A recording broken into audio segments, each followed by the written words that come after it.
स्वागत है आपका। चेतना देवी जी, वक्तव्य प्रस्तुत कीजिए। श्री गणेशाय नमः। ओम नमः शिवाय। अस्मद् गुरुभ्यो नमः। अस्मद् परम गुरुभ्यो नमः। अस्मद् सर्व गुरुभ्यो नमः। श्री राधा कृष्णाभ्यां नमः। श्रीमते रामानुजाय नमः। लंबोदरं परम सुंदर एकदंतं पीताम्बरं त्रिनयनं परम पवित्रम् उद्धदिवाकरनिभोज्वलकान्तिकान्तं विघ्नेश्वरं सकलविघ्नहरं नमामि। अखण्डमण्डलाकारं व्याप्तयेनं चराचरं तत्पदं दर्शितं येन तस्मै श्रीगुरुवे नमः। नारायणं नमस्कृत्य नरं चैव नरोत्तमं देवीं सरस्वतीं व्यासं ततो जयमुदीरयेत्। जयतु देवो देवकी नन्दनोऽयं जयतु कृष्णो वृष्णिवंशप्रदीपः। जयतु मेघश्यामलः कोमलाङ्गः। जयतु पृथिवीभारनाशो मुकुन्दः। बर्हापीडं नटवरवपुः कर्णयो कर्णिकारम् बिभद्रवासः कनकपिशमवेजयन्तीं च मालाम् रन्ध्रान् वेणुर्धर सुधिया पुर्यनगोपवृन्देः वृन्दारण्यं सवपदरमणं प्राविशद गीतकीर्तिः। श्रीराम राम रघुनंदन राम राम। श्रीराम राम भरताग्रज राम राम। श्रीराम रणकर्कश राम राम। श्रीराम शरणं भव राम राम। श्रीरामचंद्र चरणो मनसा स्मरामि। श्रीरामचंद्र चरणो वचसा गृणामि। श्रीरामचंद्र चरणो शिरसा नमामि। श्रीरामचंद्र चरणो श्रीरामचंद्र चरणो शरणं प्रपद्ये। माता रामो मत्पिता रामचंद्रः स्वामी रामो मत्सखा रामचंद्रः सर्वस्वमी रामचंद्रो दयालुर्नान्यं जाने जाने न जाने। रामाय रामभद्राय रामचंद्राय वेधसे रघुनाथाय नाथाय सीताय पतये नमः। ध्याये नित्यं महेशं रजतगिरिनिभं चारुचन्द्रावन्तसं रत्नाकल्पज्वलाङ्गं परशुमृगम्बराभिधिहस्तं प्रसन्नं पद्मासीनं समन्तात् स्तुतममर्गणैर्याग्रकृतिं वसानं विश्वाद्यं विश्वबीजं निखिलभयहरं पञ्चवक्त्रं त्रिनेत्रम् अञ्जनानन्दनं वीरं जानकी शोकनाशनं कपीशमक्षहन्तारं वन्दे लङ्काभयङ्करम् मूकं करोति वाचालं पङ्गुलङ्घयते गिरिं यत्कृपातमहं वन्दे परमानन्दमाधवम्। भक्त भक्ति भगवंत गुरु चतुर्नाम बपुए इनके पद वंदन किए नासत विघ्न अनेक। अखिल प्रतनीय परमात्मा पुरुषोत्तम गुण निधे कौशल्यानंद नंदन परम ब्रह्म परम सौंदर्य माधुर्य लावण्य सुधा सिंधु परमानंद रस सार सरोवर समुद्र भूत पंकज कौशल्या आनंद वर्धन अवध नरेंद्र नंदन श्री रघुनंदन विदेहि मनस बेजंती जनक नरेंद्र नंदनी भगवती भास्वती परम्बा जगदीश्वरी माँ सुनैना की नेत्रों की पुतलिका विदेह जा जनक जा जनकाधिराज तनया जनक राज केशोरी वैदेही मैथिली श्री राम प्राण वल्लभी श्री जानकी जी। इन दोनों युगल श्री सीता रामचंद्र भगवान के चरण कमलों में कोटि कोटि नमन नतमस्तक वंदन एवं अभिनंदन। चारों भाषा और तीनों माता को कोटि कोटि प्रणाम। अनंत बलवंत गुणवंत श्री हनुमान जी महाराज के चरणों में बारंबार नमस्कार। समुपस्थित भगवत भक्त श्री राम कथा अनुरागी सज्जनों, आप सभी को भी कोटि कोटि नमन प्रणाम। सिया राम मैं सब जग जानी, करूँ प्रणाम जोरी जुग पानी। समस्त संसार में श्री राम जी का वास है, सबके हृदय में श्री राम जी निवास करते हैं। सभी को श्री राम भाई जानकर मैं प्रणाम करती हूँ। सज्जनों, हम सब अत्यंत भाग्यशाली हैं जो श्री गुरुदेव भगवान जी की कृपा से वेद रूपी वाल्मीकि रामायण श्री राम कथा को सुनने का पावन संकल्प अपने हृदय में धारण किए हैं। कई कई जन्मों के जब हमारे पुण्य उदय होते हैं, तब जाकर हमको प्रभु की भगवान की यह सुंदर कथा सुनने को और पढ़ने को प्राप्त होती है। आइए हम सभी कथा यात्रा में प्रवेश करते हैं। पिछले वक्तव्य में हमने श्रवण किया था कि जो भगवान की कथा नहीं सुने, वह देव योनि में देवता बनकर ही रह गए। किंतु जिन्होंने भगवान की कथा को श्रद्धा भक्ति से श्रवण किया है, पूर्ण भाव से समर्पित होकर श्रवण किया है, वह देवों के देव महादेव हो गए। बोले श्री महादेव भगवान की जय, देवादिदेव महादेव की जय। आइए हम आगे प्रवेश करते हैं कथा प्रसंग में। भगवान शंकर त्रेता युग में कुंभज ऋषि के यहाँ आए हैं। कुंभज ऋषि के यहाँ गए हैं और अकेले नहीं गए हैं, मैया को साथ लेकर के गए हैं। संग सती जग जननी भवानी, सती जी को साथ में लेकर करके गए हैं। क्यों? इसलिए वह सबसे बड़े गृहस्थी कहे गए हैं। सती जी ने कहा, वाह रे प्रभु, अब आपको और कोई कथावाचक नहीं मिला, अब आप कुंभज से कथा सुनेंगे। कुंभज यानी कुंभार, कुंभात जायते इति कुंभजः, कुंभ से जो प्रकट होता है वह कुंभज कहलाता है। कुंभ यानी घड़ा, जैसे पानी भरने का घड़ा। भगवान शंकर जब कुंभज ऋषि के यहाँ गए हैं, तो अखिलेश्वर समझकर कुंभज ऋषि ने महादेव जी का, भोलेनाथ का पूजन किया है। कुंभज ऋषि वक्ता है और भोलेनाथ श्रोता है, तो यहाँ पर वक्ता ही श्रोता की पूजा करने लगे। यह दृश्य देखकर सती माता आश्चर्यचकित हो गई हैं। उनके मन में यह आ गया है, यह विचार आ गया है कि यह कथा क्या सुना पाएंगे। पता नहीं मेरे नाथ कैसे कथावाचक के समीप मुझे लेकर के आ गए हैं। भगवान शंकर ने कुंभज ऋषि से श्री राम कथा को बड़े प्रेम से श्रवण किया है, सुना है, और उनको बहुत सुख आनंद मिला है। सज्जनों, असली कथावाचक तो घड़ा ही होता है। क्यों? क्योंकि श्री राम कथा समुद्र के समान है, इसको किसी में भी भरा नहीं जा सकता। और श्री रघुवीर चरित्र अपार है, इसका कोई पार ही नहीं पा सकता। और जब समुद्र की कोई था ही नहीं पा सकता, तो समुद्र का लाभ उसको मिलेगा कैसे?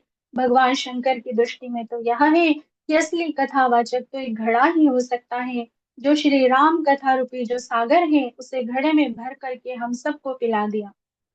ठीक उसी प्रकार जैसे एक कुम्हार होता है, तो वह कुम्हार मिट्टी को कितनी अच्छे से उसे मिलाता है, मिश्रित करता है, उसे चाक कर रखता है और उसे अपने अनुरूप आकार प्रदान करता है, उस घड़े को बनाता है, और फिर उसे बड़ी ही सावधानी से निकालता है, उतार कर रखता है, उसकी पूरी सुरक्षा देखता है, उसकी उसे सुखाता है, तपाता है, मजबूत बनाता है, उसे रंगता है। क्योंकि जो भी घड़ा लेते हैं, वह पहले क्या करते हैं, उसकी मजबूती देखते हैं, उसे बजाकर उसकी मजबूती देखते हैं। ठीक उसी प्रकार हमारे श्री गुरुदेव भगवान भी हम जैसे जो कमजोर घड़े हैं, घड़े के समान है, जो जो कच्चे भी हैं और सुंदर भी नहीं है, हमें कोई आकार भी नहीं है, अगर है तो विकार ही विकार है।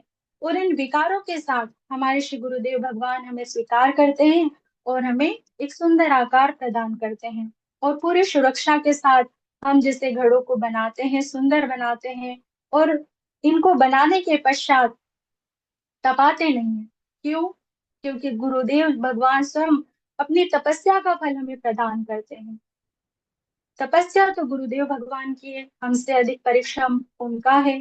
तो वह अपना जो ज्ञान है, वह हम जैसे जो मिट्टी के कच्चे घड़े हैं, जो विकारों से ग्रसित हैं, उन घड़ों को सुंदर बनाकर, मजबूत बनाकर, उनमें अपना जो ज्ञान है, सागर है, कथा रूपी जो महासार है, वह हमारे अंदर भरते हैं, हमें ज्ञान शिक्षा प्रदान करके, और फिर हमें वह अमृत का पान कराते हैं, और साथ ही हम सबको यह पान करा सके, सबको पिला सके, इस योग्य हमें बनाते हैं। तो श्री गुरुदेव जी के चरणों में प्रणाम है। अब कथा सुनने के पश्चात भगवान शंकर के मन में यह अभिलाषा प्रकट हुई कि अब यदि मेरे इष्ट मेरे प्रभु श्री राम जी का मुझे दर्शन हो जाता तो अति उत्तम होता। सज्जनों, यह जो कथा है, यह त्रेता युग की कथा है। एक समय में दो कथा चल रही है। कैसे चल रही है? एक तो कथा जब भगवान शंकर कुंभज ऋषि के द्वारा उनके आश्रम से बाहर निकल रहे हैं कथा सुन करके, और दूसरी कथा जो भगवान श्री रामचंद्र जी स्वयं वनवास के दौरान माता सीता को रावण द्वारा हर ले जाने पर विलाप कर रहे हैं, एक वन से दूसरे वन उनको खोज रहे हैं लीला करते हुए। और जब भगवान शंकर ने उनके दर्शन किए हैं, उन्हें देखा है, तो दूर से ही उनको प्रणाम किया है, उनके पास में नहीं गए, क्योंकि उसके भी कई कारण हैं, जिनमें से प्रधान कारण यह है कि प्रभु इस समय लीला कर रहे हैं।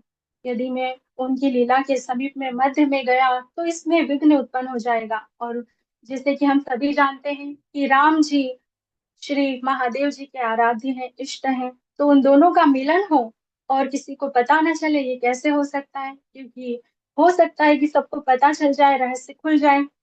इसलिए भगवान ने इस भेद को छुपाने के लिए उनके समीप में नहीं गए, दूर से ही प्रणाम किया है और उनकी जय जयकार करने लगे। जय सच्चिदानंद जग पावन, अस कहे चले मनोज न सावन।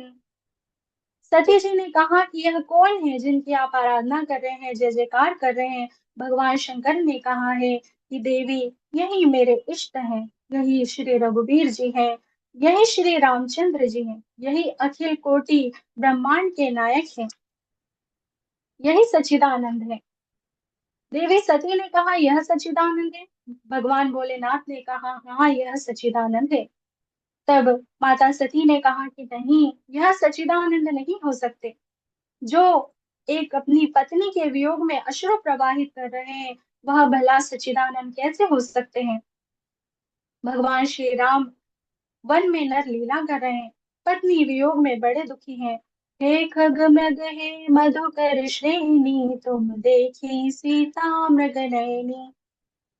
भगवान श्री राम वृक्ष लताओं से पूछ रहे हैं, क्या आपने मेरी सीता को देखा है? क्या आपने मेरी सीता को देखा है? और उनकी इस विरह वेदना को देखकर माता सीता के मन में, उनके भीतर संदेह उत्पन्न हो गया। भगवान शंकर ने उनके मन का जो संदेह देखा तो समझ गए कि सती के भीतर जो संदेह हो गया है, उसे मैं अब किसी भी प्रकार से दूर कर पाऊं, यह संभव नहीं है, क्योंकि मेरे समझाने पर इनका संदेह दूर होने वाला नहीं है। तब भगवान शंकर ने यह जो शिक्षा प्रदान की है कि जो संदेह होता है, उसकी जो औषधि होती है वो कहीं भी नहीं होती, संदेह करने वाले को कोई भी नहीं समझा सकता है। स्वयं जो संदेह करता है, वही यदि संदेह को दूर करके उस स्थान पर अटूट विश्वास को धारण कर ले, तो संदेह दूर हो जाता है, संदेह की निवृत्ति हो जाती है। तो भगवान शंकर ने कहा है कि देवी, जो तुम्हारे मन ती संदेह हो, तो किमि जाई परीक्षा ले हूँ। जो तुम्हारे मन में संदेह हो, तो जाइए देवी, आप परीक्षा लेकर के आइए। सती जी ने कहा कि प्रभु चलिए, आप भी चलिए। तो भगवान शंकर ने कहा कि नहीं, आप जाइए, हम तो इसी वट वृक्ष के नीचे बैठे आपकी प्रतीक्षा कर रहे हैं। भगवान शंकर को इसलिए विश्वास का प्रतीक कहा गया है, इसलिए वह वट वृक्ष के नीचे बैठ गए हैं और माता की प्रतीक्षा करने लगे। वट वृक्ष इसीलिए पूजनीय है, वंदनीय है कि माता बहनें वट वृक्ष की पूजन करती हैं, अटूट विश्वास को धारण करके परमात्मा से प्रार्थना करती हैं। वट वृक्ष क्या है मानस में? बटु विश्वास अचल निज धर्मा, तीरथ राज समाज सुकर्मा। वट वृक्ष विश्वास का प्रतीक है। भगवान शंकर उसी वट वृक्ष के नीचे बैठ करके माता की प्रतीक्षा करने लग गए हैं, क्योंकि वह जानते हैं क्या, देवी जा तो रही है, किंतु होई है सोई जो राम रचि राखा, को करी तर्क बड़ा बही साखा। भगवान शंकर जानते हैं होगा वही जो श्री रामचंद्र जी चाहते हैं। हमारे चाहने से कुछ नहीं होगा, जो श्री राम जी चाहते हैं वही होगा। इस संसार की गतिविधियों पर नहीं अधिकार किसी का है। इस संसार की गतिविधियों पर नहीं अधिकार किसी का है। जिसको हम परमात्मा कहते, यह सब खेल उसी का है। जिसको हम परमात्मा कहते, यह सब खेल उसी का है। राम सिया राम, राम सिया राम, राम सिया राम। सज्जनों, भगवान शंकर वट वृक्ष के नीचे बैठ करके माता की प्रतीक्षा करने लगे। माता सती गई है परीक्षा लेने के लिए, और परीक्षा उन्होंने इतनी कठोर की है कि माता जानकी का झूठा वेश, नकली वेश ही धारण कर लिया और राम जी के आगे आगे चलने लगी। नकल में भी थोड़ी अकल लगाना चाहिए। लेकिन यहाँ पर माता सती ने जानकी का वेश तो नकली रूप रंग धारण कर लिया उन्हीं की तरह, लेकिन राम जी के पीछे चलने के बजाय आगे आगे चलने लगी। तभी लक्ष्मण जी की दृष्टि पड़ी तो वह आश्चर्यचकित हो गए, चौंक गए। लक्ष्मण दिखी उमा कृत बेशा। जब श्री राम जी ने मैया उमा की तरफ देखा तो उनको संदेह नहीं हुआ। क्यों? क्योंकि वह पर ब्रह्म है। उन्होंने माता सती से कहा, जोरी पानी प्रभु की न प्रणामो, पिता समेत निज नामो। कहे हो बहोरी, कहाँ वृष के तू, विपिन अकेले फिरहि के, फिरहु के है तू। प्रथम तो हाथ जोड़ करके प्रभु ने माता सती को प्रणाम किया है और महाराज दशरथ का पुत्र मैं राम हूँ, इस प्रकार अपना परिचय प्रभु ने दिया। उसके पश्चात उन्होंने पूछा, देवे आप इस वन में अकेली कहाँ घूम रही हैं और भोलेनाथ कहाँ है? आपको तो उनके साथ होना चाहिए। माता सती सीता रूप धारण करके श्री राम जी की परीक्षा लेने के लिए गई थी, किंतु वह तो उन्हें सीता रूप में देखे ही नहीं, वह तो उन्हें सती रूप में ही दिखाई दी है। यह देखते ही सती माता तुरंत समझ गई कि ये पर ब्रह्म है। उन्होंने अपना जो स्वरूप है, वास्तविक स्वरूप है, वह धारण किया और उल्टे पांव भोलेनाथ के समीप लौट आती हैं। माता सती बहुत सोच विचार में पड़ गई हैं कि अब मैं जाकर अपने स्वामी से क्या कहूंगी, उन्हें क्या उत्तर दूंगी, उनसे क्या बोलूंगी। सज्जनों, माता सती को जिन राम पर भरोसा नहीं था, जिन राम प्रभु के ब्रह्म तत्व पर, जिन राम के देवत्व पर, जिन श्री राम के रामत्व पर, आज वही राम उन्हें सर्वत्र दिख रहे हैं। जहाँ चित वही तहाँ प्रभु आसीना, सेवक सिद्ध मुनीस प्रवीणा। जहाँ पर देखते हैं, जहाँ दृष्टि करते हैं, उन्हें श्री राम जी दिखाई दे रहे हैं, जिनकी सेवा बड़े बड़े देवता ऋषिगण मुनिगण कर रहे हैं। और यहाँ पर माता सती भगवान शंकर के समीप लौट आती हैं। भगवान शंकर ने कहा कि देवी आइए, आपने श्री राम जी की परीक्षा ले लिया। और माता सती ना हाँ कर रही है ना कर रही है, और अब जो की है वह बताते नहीं बनता। सती जी ने भय के कारण असत्य ही कह दिया। क्या? कछु ना परीक्षा लीन गुसाई, हे न प्रणाम तुम्हारी नाई। हे प्रभु, मैंने कोई परीक्षा नहीं ली। जिस प्रकार आपने प्रणाम किया है उसी प्रकार मैं प्रणाम करके आपके समीप आ गई हूँ। भगवान भोलेनाथ को बहुत आश्चर्य लगा कि जब मैं इनसे कह रहा था कि ये पर ब्रह्म है, भगवान है, तो यह मान नहीं रही थी, और अब कह रही है कि मैं आप ही की तरह प्रणाम करके आई हूँ। तो भगवान भोलेनाथ को तनिक भी भरोसा नहीं हुआ है, और क्योंकि वह जानते हैं कि अवश्य कोई ना कोई लीला हुई है, तो उन्होंने अपने नेत्रों को बंद किया है और ध्यान किया है। तब शंकर देखऊं धरि ध्याना, सती जो कीन चरित सब जाना। भगवान शंकर ध्यान के माध्यम से सती जी ने जो भी चरित्र किया है वह सब जान गए। तब भगवान शंकर के मन में बहुत क्षोभ हुआ है। उनके मन में अति कष्ट दुख हुआ है कि मेरे इष्ट प्रभु श्री राम जी के साथ इतनी कठोर परीक्षा, इतनी कठोर परीक्षा सती ने ली है। उन्होंने यह भी जान लिया कि परीक्षा लेने के लिए सती ने मेरी माता सीता का ही रूप धारण कर लिया, तो उनके मन में अत्यंत वेदना हुई है। सती कीन सीता कर वेशा, सिरुर भयउ विषाद विशेषा।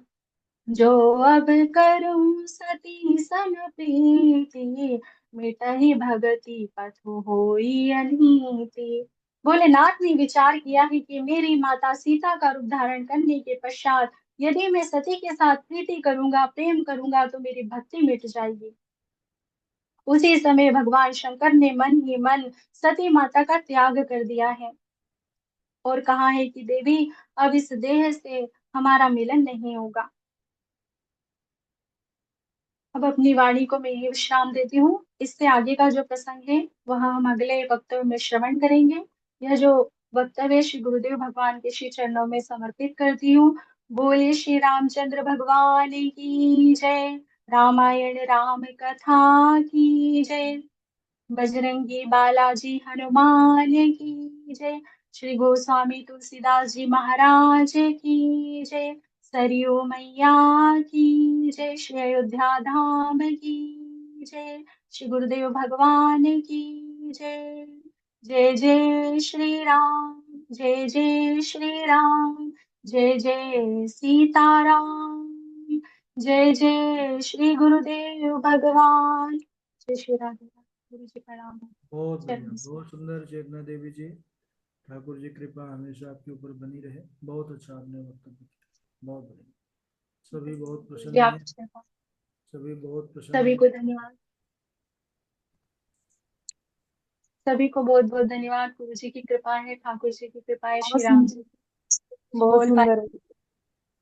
धन्यवाद धन्यवाद।